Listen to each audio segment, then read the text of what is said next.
Hi, Ann Cornick from Paint and Porcelain. I'm here to teach beginners how to get started in China painting and hopefully recruit experienced painters to paint along with us. And today we're going to do the final fire on our dogwood piece. So this is how my dogwood piece turned out. Let me get the glare off of it for you. And you know, if you're happy with this, if you like pastels, then this might be exactly the way that you want to leave it. Or as I add darker colors to the background, you may say, I don't want to go that dark. And you can't, you don't have to. You can go ahead and just add, you can just add a paler blue or something of that sort. You can go just with the baby blue or the cool shadow that we have up here. So this, what we do today is personal preference. We haven't changed the colors too much on our dogwood plate this time. I'm just going to review them real quick for those of you that maybe haven't seen all of these. This is Trenton Ivory, but you can use mixing yellow if you're a beginner. This one is chartreuse, which you should have, or a yellow green. This is shading green. I'm going to use it this time. I don't know that warm brown green will work for you for what I'm going to be doing. Shading green's a good one if you have to get a new color. This is a great color to get. Warm brown green, we're not using, brown gray, we're not using that this time, and rich brown you can use for warm brown gray if you're a beginner. I have apricot blush. I don't know if anybody can get it, but just put your favorite pink here. That's fine. Or if you don't have pink and you're a beginner, you can use a light pompadour, and that will work as well. And pompadour is something that we used on the first coat. We don't use much anymore. This is cool shadow. Beginners can use baby blue. If you have a dark blue, you can mix it with black to make black blue, but you can also buy black blue. I'm a black blue, I'm just crazy about it. I love the color. It goes on very smoothly and always gives you a nice deep shadow and good background. So I use it a lot, so you might just want to get it if you're going to be painting some of the things that I'm doing. And then white.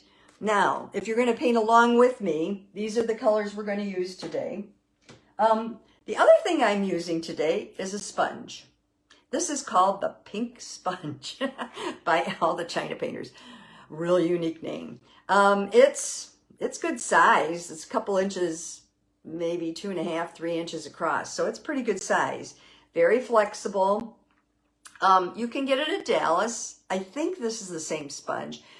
On their website, it looks like a different sponge that I've used because they're two pink sponges. The other one's a little smaller, and it has, instead of these rounded edges, it has flat edges. It'll do the same thing for you. It's just, this one's a little more pliable, and when you pat on your china, this one, you don't see it as much as you do the other one. But I know that there's a pink sponge on the Dallas site. It's $2.50. I think you get more than one, but just so you know where you can get them. And if you need to clean your sponge, like I do from time to time, the other day I spilled that pompadour all over my jeans. Awesome is great. This is, oops, I gotta turn it this way. This is what it looks like. It's hard to read, I know. It's at the dollar store here, but I know I've seen it in the grocery stores, different places too. So I imagine you could get this. You spray it on and, you know, just scrub like the two sides together like this, and it will take out whatever's in there. And then use soap and water, because I used it on a sponge not too long ago, and what it did was I dried and I forgot to rinse it, and it got real stiff. So you do need to rinse it out, and I would use soap and water to rinse it out. And Dawn dish soap, the blue, is really good for that. We're going to start with the background just like we did last time. Now this time, and I'm using this is a 3/4 inch brush, the Joyce Burlew brush. It doesn't quite fit in this little bottle of oil that I have, but okay. Okay, so I'm going to start, and I'm going to start with the cool shadow. Really load up my brush, and I'm going to go around the edge.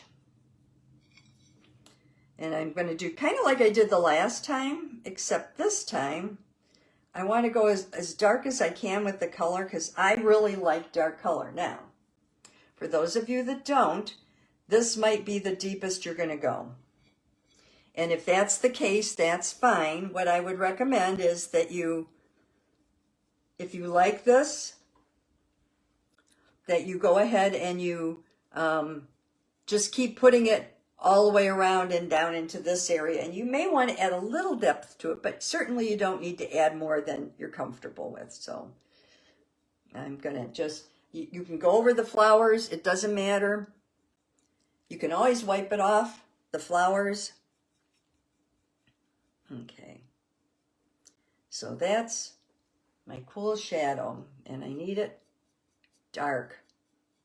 So, like I said, I lump it on. Now I'm going into the blue black up in here. And I know it sounds like it's early, but I really want this to have dark colors on it.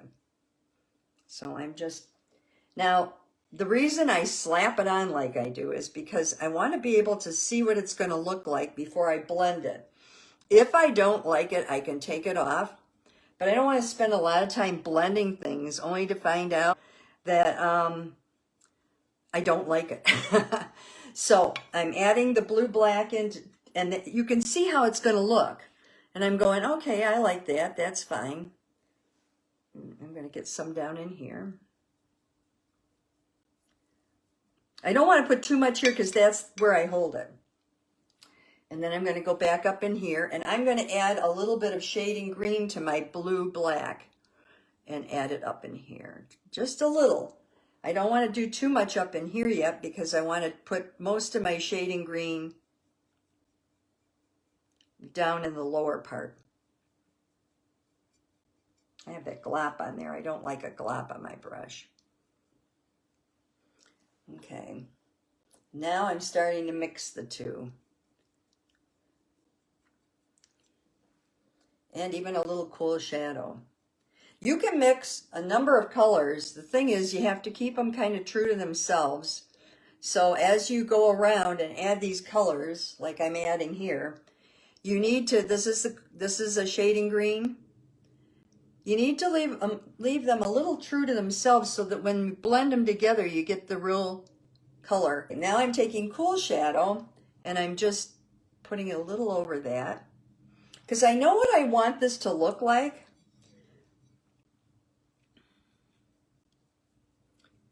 And I want to be able to get the colors in there. The shading green to me is a little darker than the blue black, and that's kind of what I'm going for down at the bottom here. I don't want to cover up those leaves though, because with the shading green, I'll never find them again. So I'm using my best judgment as to how much depth I want, and I'm just adding it. Feel like an impressionistic painter. Okay, and I don't want to get too far over here because then I'll just put my thumb in it. So I'm going to stay away from that. But I'm going to go in through here and just add a little more. That's the shading green. And then a little more of the blue black as we get out. So the way I'm thinking about this is the cool shadow is here. Then we fade into the blue black, and then finally the shading green, because to me that's the deepest. Okay, make sure you take the paint off your rim if you have a rim. This has a silver rim, and if you don't remember to take the paint off, you'll be unhappy. And then I'm going to take my yellow, which is my Trenton yellow, and I'm going to put a little up in here just to get a little more color in. Oh, I don't want to get it too, I don't want to get the blue in there too much because I do need that light. Although over here, I don't mind pulling it in.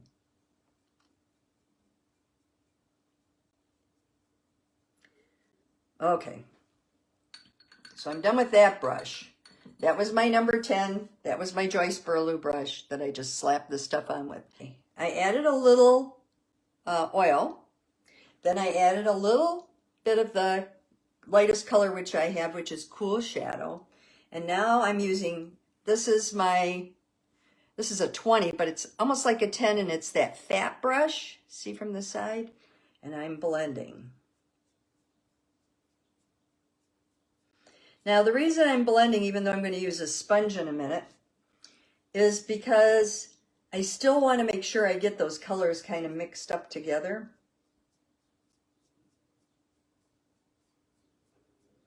And I'm not being real careful about where I blend. I'm just blending. I'm just pulling it across. So here, let me get close so you can see. I'm just pulling it across.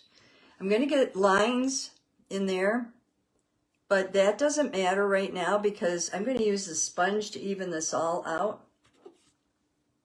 But I do want to minimize the lines. I love this color up in here, in this section. I just love that.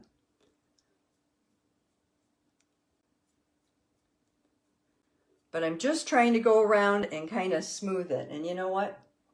I'm going to add a little green right here because I think it needs it.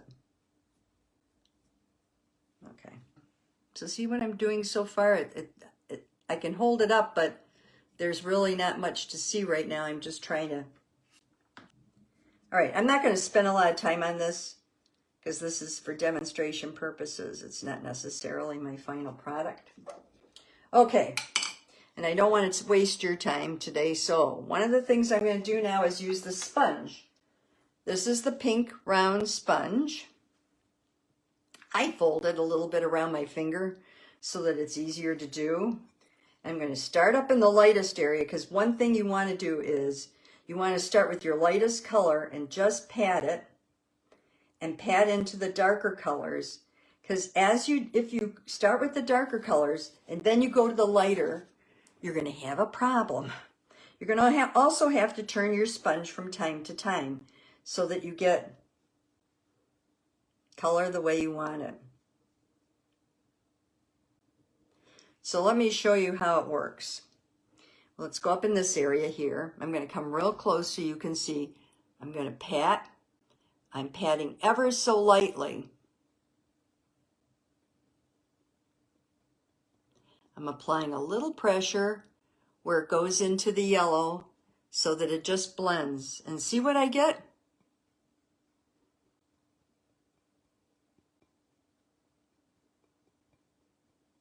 It takes all those horrible hash marks away.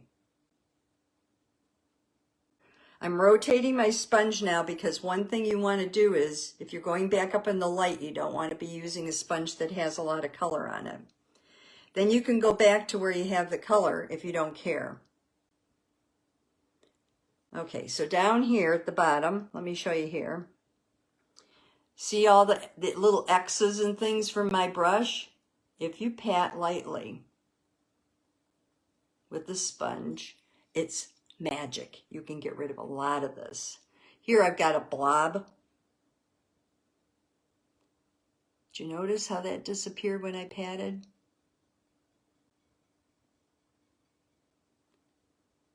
And this is about the depth of the background that I want. So I'm tickled pink.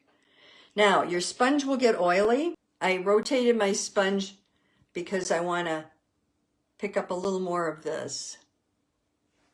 Do you see how that's turning out? Okay, let me turn my plate. Now down here is a real good example. Can you see how it's all gooky? I'm going to take a part of the sponge, doesn't have much on it. And that's why I did the whole background at once. You might think, well, why did she do it all? It's because if I'm using the sponge, I have to make sure the background is wet enough. I'm going to leave this so I can hold it. But I'm pretty comfortable with that background. I might just do a little in here. Okay, now the best way to tell if you've done a good job is to hold it away from yourself. Get up or walk around for a while, come back and see what you think of it. We don't have that luxury right now, but that's normally what I would do. I would leave this, and I would walk away from it, and then I would come back to it and see if I liked it. I'm going to wipe around the edges because I have that silver rim, and then I'm going to set this down. Okay, so that, oh, there's one place right here I really need to do this. That is a quick and easy way for those of you that have trouble getting your background nice and smooth and having it look the way you want it to. Using one of these pink sponges can really help you get that background under control. Okay, we're done with the background for the time being. We're going to pull out the petals, and we're going to pull out the leaves. I've cleaned my brush really well. Up in this area, they still need a little bit of definition, so I'm going to full load with, oops, did I get oil in there? Don't remember. I'm going to full load with my chartreuse, side load with my shading green, and I'm just going to give it a little oomph at the bottom.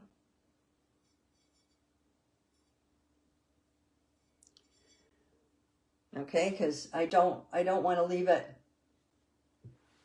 that way. It needed just a little more. This one could use a little right there, maybe a little on the end. Oops, right there. I've said before, let me get a dry brush, that I use a dry brush to correct things like that where I make a mistake and I need to push it back. And that works really well, the dry brush technique. If you haven't tried it, you should. And then I'm just going to put a little of this on the edge. Oops, I've got a glare there. I can't see what I'm doing. There we go. And then I'm going to probably tap in just a few little. Can you see how I tap that in? Let me turn this plate and I'll show you how I tap this guy in. I still have some paint on my brush. So I'm just tapping in the little veins. Okay. I want to get a smaller brush. I'm going to use this number 4, number 4 that I love. That's a weird number 4.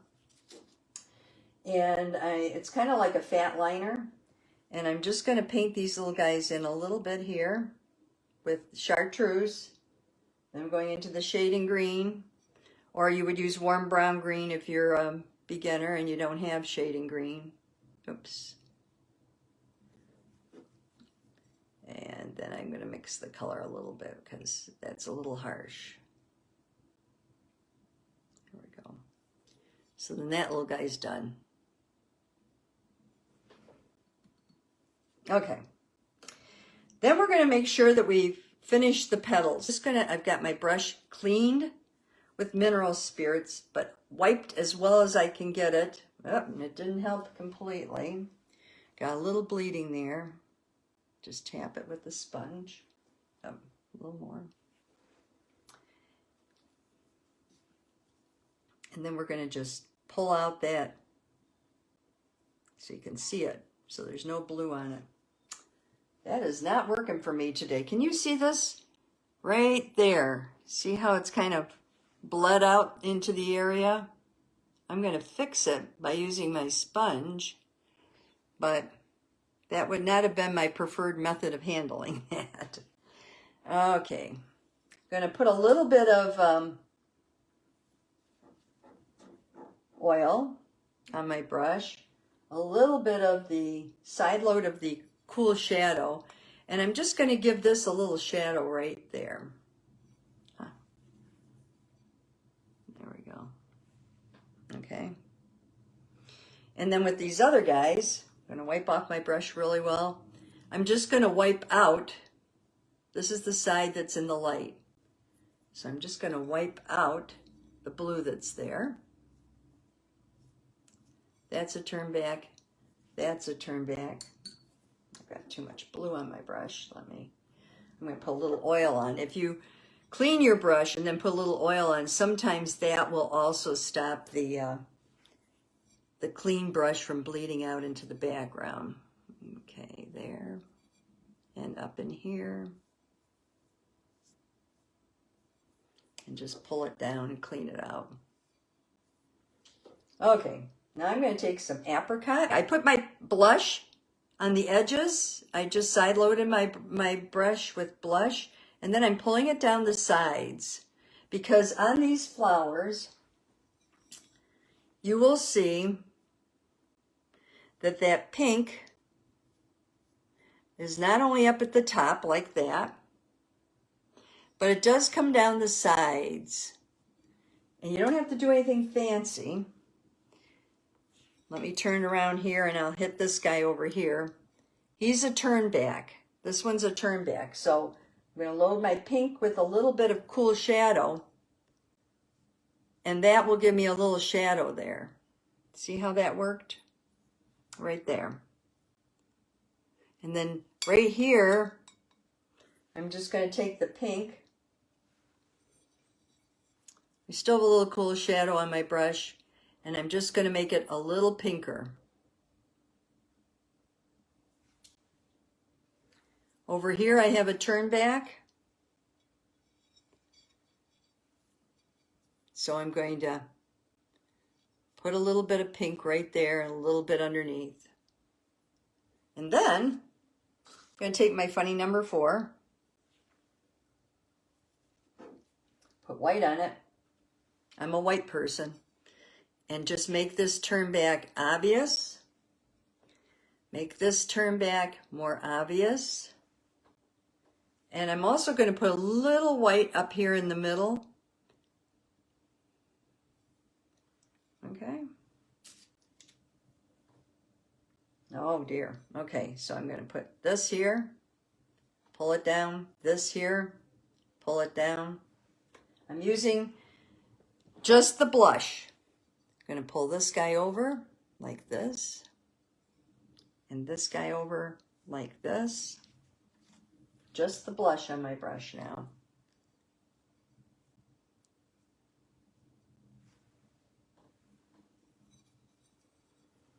Because really, with the dark background, the blush is going to give you enough of the color. Okay, and let me do a little blush on this side, then I'll show you this guy. I'm going to do it right on the bottom here. Up, there. Okay.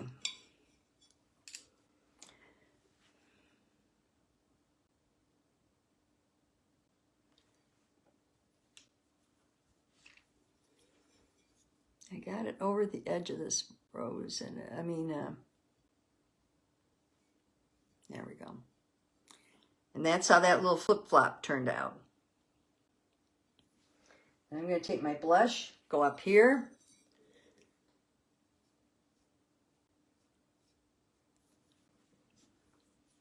Actually, I think I'm going to have to wipe off some of that blue. That blue is just too much. See up in here? I got blue over that. I'm going to take the blue off.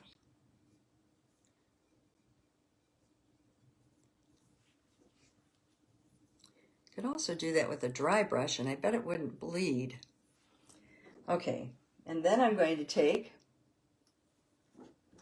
my apricot blush, and I'm just going to redo the top there, redo the top here. Oops, bring it down the side a little.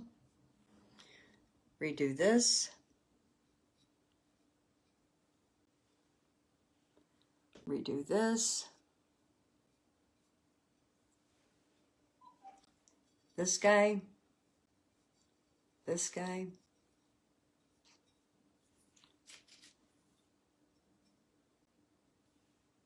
So I did this one and this one.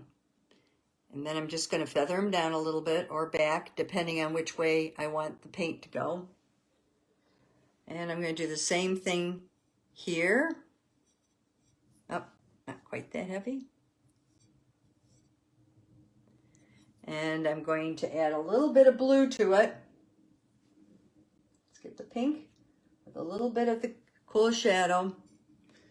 And now we're on the bottom side. Right here, these are the bottom, and these are the bottom leaves, or petals. So I'm going to, or you could just pull in the color that's in the background there, if it'll pull in for you. And here I'm just going to pull it in across. Okay, now these two, too much the same, right? We need to put this petal under these. So I'm going to put a little bit of the black blue on it here and pull it in.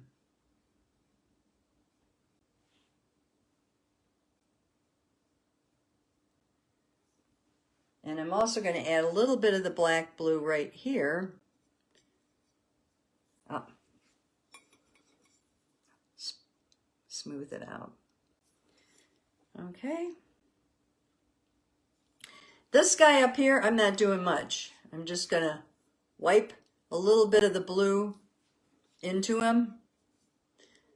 I kind of like that. He's off in the distance anyway. So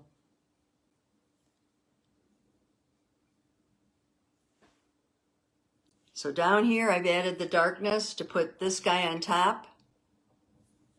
If you want to add a little darkness on these guys over here, you can. Just pull them under. You can do that. There's one more that we didn't talk about. It's under here. And I'm gonna have to pull it out. So I'm gonna clean my brush real well and pull it out. I'm gonna do it this way.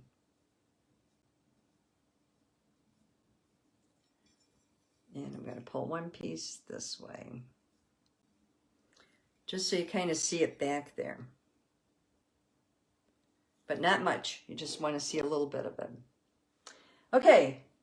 Then I'm going to do detail. We're just into detail. Oh, I'm sorry. I messed these leaves down here.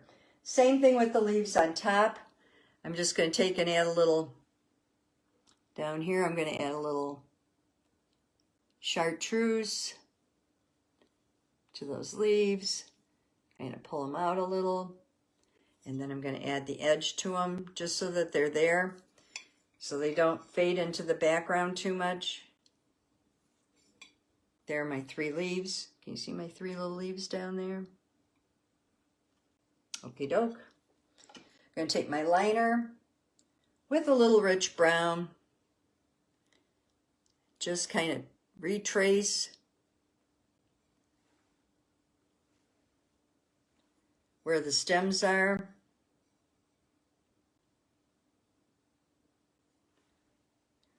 So that they stand out a little better. You don't have to do them all, just whatever you think needs it. You can even use a Pico if you want to add a little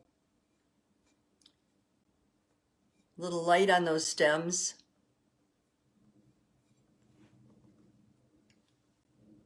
You could do that. All right. I'm going to take a little bit of the white. This is my final finishing up. I'm going to add a little white to the centers.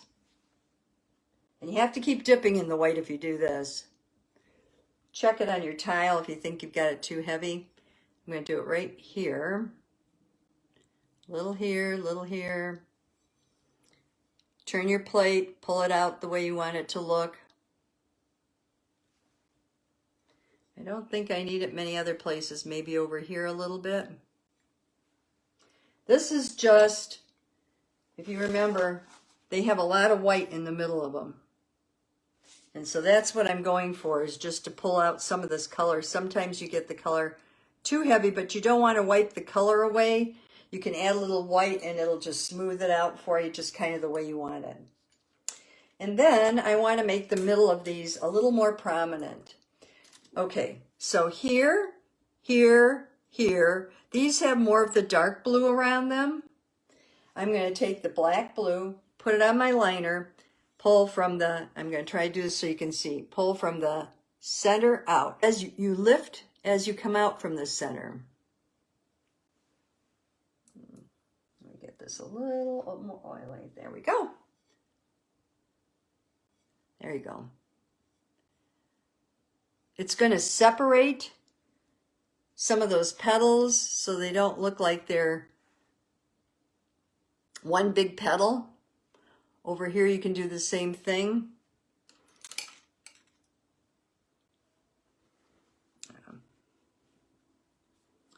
I need to get a little blue back in there. There we go. You can do it up in here. Here you might want to, here's a good example. Can you see this guy here? You're going to want to pull in a little bit. There you go. Pull in.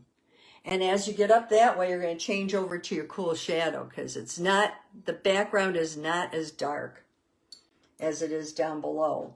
And what you're trying to do is make it look like the background is coming through.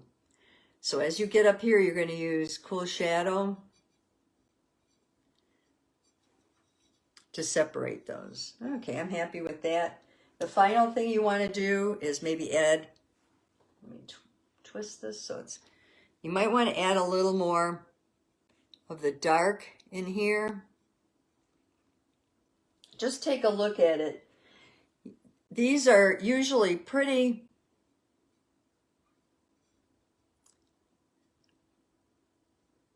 obvious little dots. And up in this area, I've got some smudgy dots. So I want to make some dots. I'm making them first of the shading green because that's the darker. Clean my brush, oil, and then go back into the Trenton yellow and put that on top. Just maybe 3. And then finally I would do it with the white if it needs it. Okay. I haven't done this edge over here. Let me just quickly add the color there.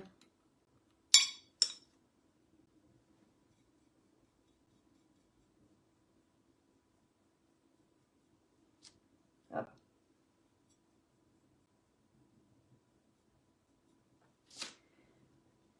Okay, so I added that color. I'm going to take a part of the sponge that's not so used, and I'm just going to pat it until I blend it into the rest. I was lucky. I moved fast enough on this that nothing set up too much. And then you can keep going around and patting until you get everything the way you want it. This is what I ended up with. For those of you that, there you go. That's my final product. I'm going to put that in the kiln to fire it. I am going to pat it a little more. I noticed there are a couple places where I think it's a little too not smooth enough. But that's what I mean when I say I'm going to add drama to a peak. Pick up those brushes, keep painting, and I will see you next time. I hope you enjoyed the program, and I hope you'll take a minute to subscribe so that other people can learn more about China painting and we can get the word out to more people. You also can look at the links below. My Paintnporcelain.com website has a lot of freebies and printables for new and experienced painters, as well as studies, supplies, and even some of my hand-painted china. So thank you again, and I'll see you next time.